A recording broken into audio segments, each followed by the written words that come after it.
Hello everyone to my new Let's Look At and my very first PlayStation VR Let's Look At. Today we're going to be looking at RIGS, Mechanized Combat League. And this is a game that if you like shooters and you like mechs, get it. This is a fantastic game. There are some shortfalls, but to sell you on the game, I'll let you watch this because this coming cutscene kind of just doesn't really do it justice when you're watching it in 2D, but when you have that headset on, this cutscene will blow your frickin' mind. If you let it.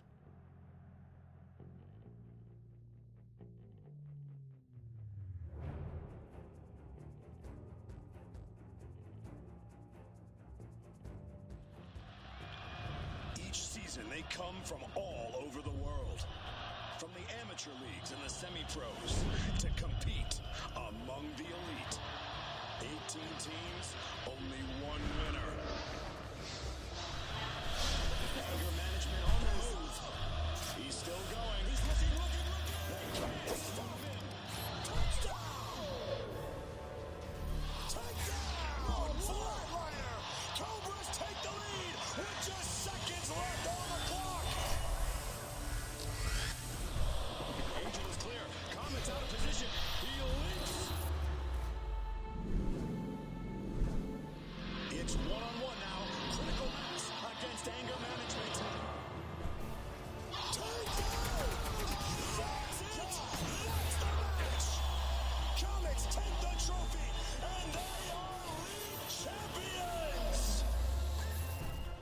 This rookie has come out of nowhere! No one will ever forget this!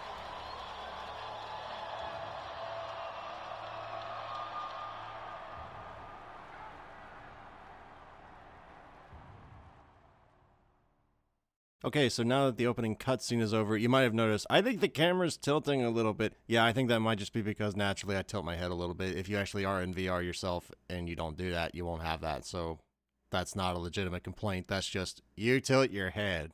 Yeah, I know. I know, but it doesn't bother me, so yeah. So beyond that, and it's pretty much going to be present throughout the whole video.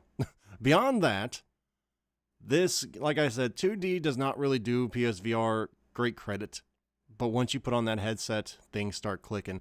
So we'll be getting into the actual gameplay here as soon as the loading screen ends. We've got important fixtures coming up. And So where do you want to start? one of the big things about RIGS Mechanized Combat League that is a big bad thing is there are 33, 35-second loading screens, and there are a fair bit of them. We'll be going into the sponsors a bit later. I mainly just did this because I figured, well, I'm going to be doing a game anyway. And whatever. Anyway, sponsors are there so you can unlock stuff, get money, whatever. Customize, you can customize your pilot, how he looks, his helmet, his visor, all these things. Your winning stance if you get MVP. Pretty decent stuff customization-wise. This is the offline portion. Now this is where I'm going to be showing you the basics of the game. And what the gameplay is like and what each of the different rigs can do.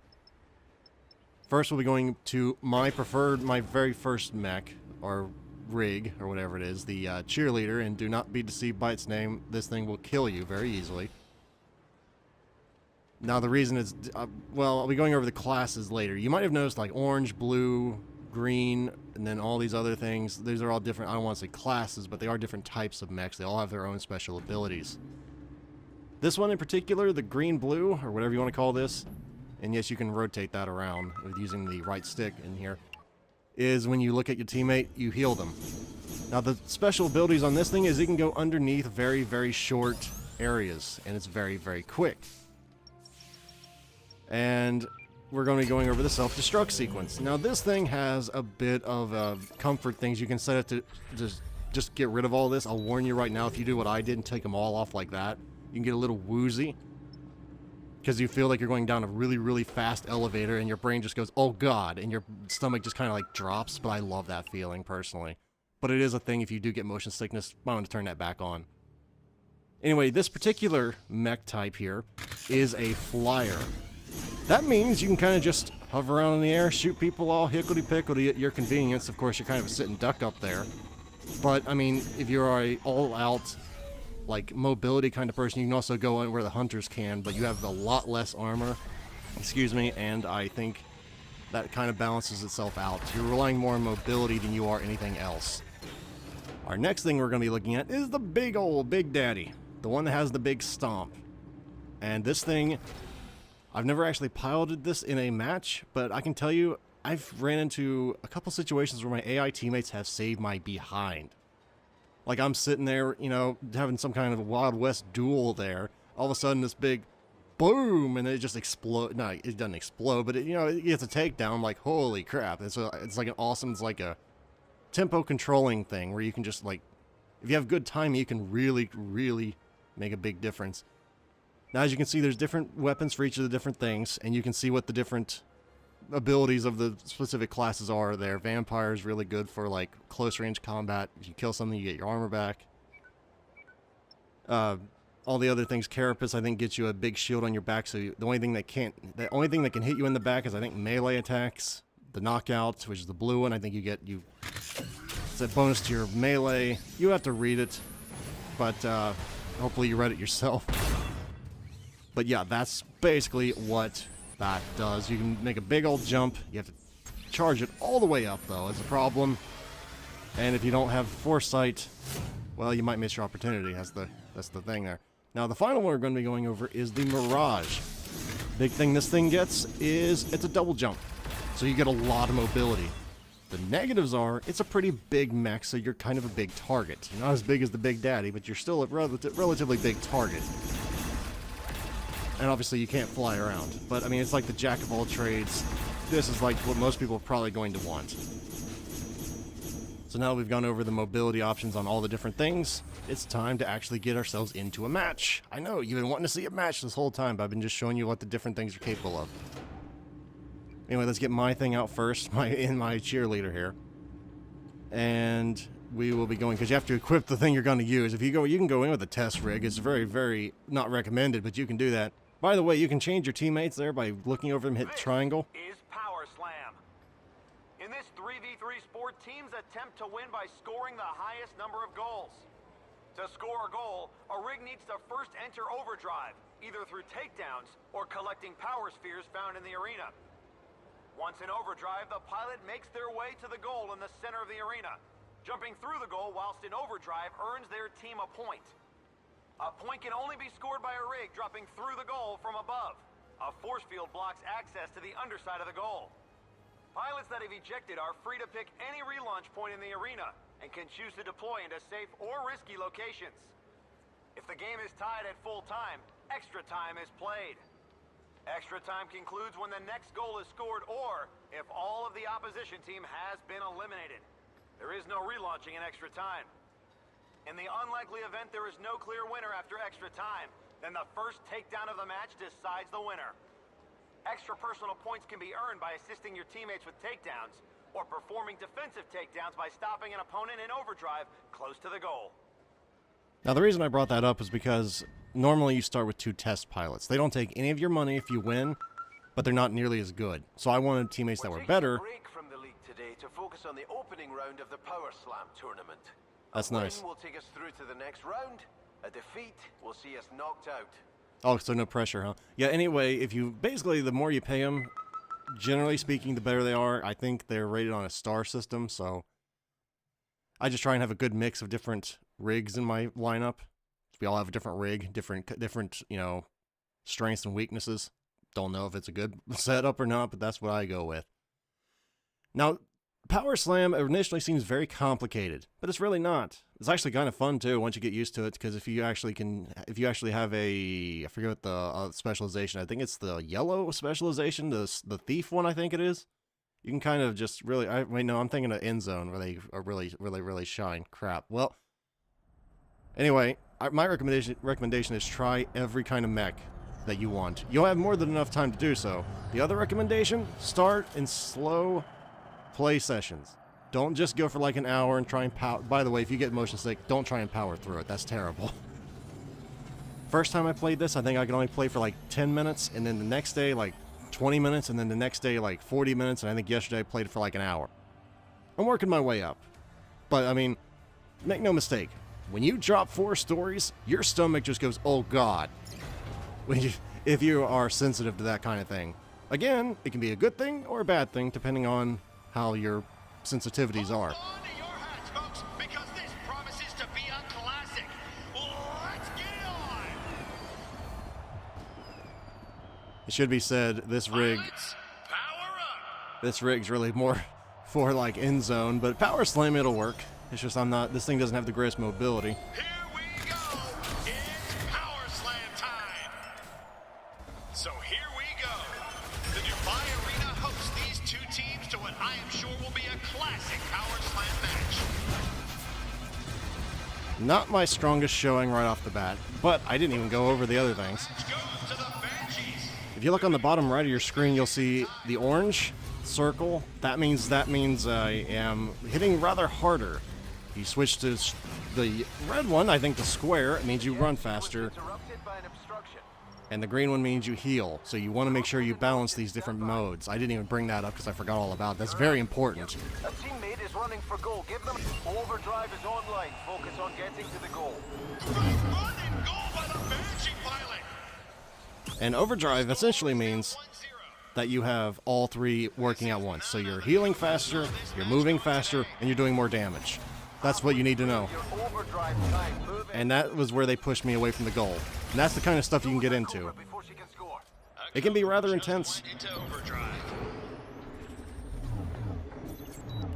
And when you die, well, it's gone. No more overdrive. Now, if you are in overdrive at, say, halftime, it'll stay. So run towards the goal as soon as you can then. Your teammates close. Great run and goal by the Banshee pilot. The Banshees take an early lead in this game. It's 2 points to 0. So yeah, basically make sure you don't forget your power modes. And you can melee by hitting R3. Or clicking your right stick, basically. The Banshees have a narrow lead right now. And if you do that in end zone, you actually steal the ball. Down fast before they reach the goal. The lead is 3-0. The Cobras only need to score a few points to catch the opposition. Also, don't forget to look at your map. Deal with that Cobra before she can score. For the longest time, I didn't know I had a map. You have a map, if you'll notice in the bottom left.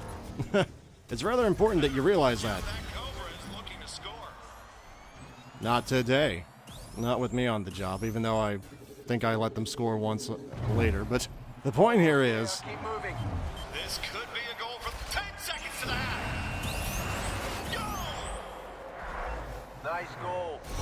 Everything's going right for the Banshees as they increase their lead. It's now halftime. I was going in for the melee. Failing to make a mark on this game. I was going in for the melee there, but you can see the Banshees gameplay. have the lead, but it's still too close to call. They'll have to up their game in the second half to secure the victory. The gameplay is fast, That was a it's great furious. half. It's put us in control of the match. Keep that same intensity going in the second half. Your score so far puts you in third place on the team, but there's a whole second half for you to make your mark. And it can be very, very hectic. And if you get... Just be prepared for all hell on earth to break loose, basically. Second half. Get ready for it. You know, watching this back, my head tilt's even beginning to annoy me. I don't know why I do that when I play VR games, but I do. Anyway, yep, let's just watch some gameplay here because I don't really know how to commentate. I'm not a shoutcaster. I ain't no Toby Deal with that one. Cobra before he can score. A Cobra goes into overdrive. On a side note, I think you can use Spotify, just not in menus. I think you have to be actually in gameplay if you're interested in that. So Your that's the teammates thing. close to the goal. Go support them. That Banshee is almost at the goal. Deal with that Cobra before she can score. Put myself into a rather nasty hole there. It's a goal for the Cobras. The Banshees' lead is being nibbled away. They need to put a stop to it. Deal with that Cobra before she can score. It's now 5-1. The late chief is already there. The Banshees' lead just took a hit and they can't afford to rest. Okay, now this is a mistake Score is 5-2. that in all likelihood is Cobras keep this up and stage a comeback. kind of easy to make. You'll notice I'm in overdrive. In the heat of the moment, sometimes you don't really notice that you're in overdrive. Your overdrive is half used up. Go, go, go. At this point, I realize, oh crap, I am in overdrive. Running for goal. Give them a hand. But it's probably too late anyway, so let's just use this overdrive to kill as many as we can, right? We're already way ahead. Positive And of course, the time I actually try and score is right when it ends. Points to 2. You can actually see how much overdrive you have left by looking down at your 3 modes at the bottom right. So if you don't make the same mistake I did and just jump in at the last worst second, for the record, that's how you can tell.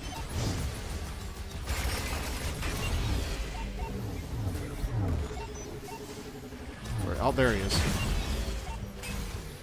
This game does take some getting used to. Odds are when you first start this, you're going to be a little motion sick and you're probably not going to do all that great. But if you stick with it, you can get rather decent.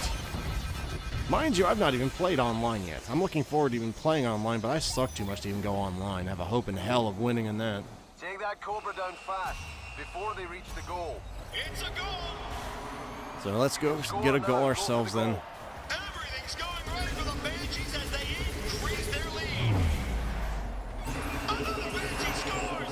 It's a goal change. A teammate is running.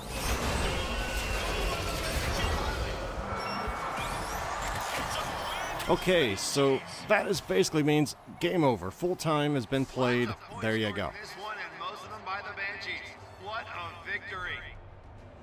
Okay, so after the game, you get a rather Did lengthy... great out there and managed to finish second overall in the team.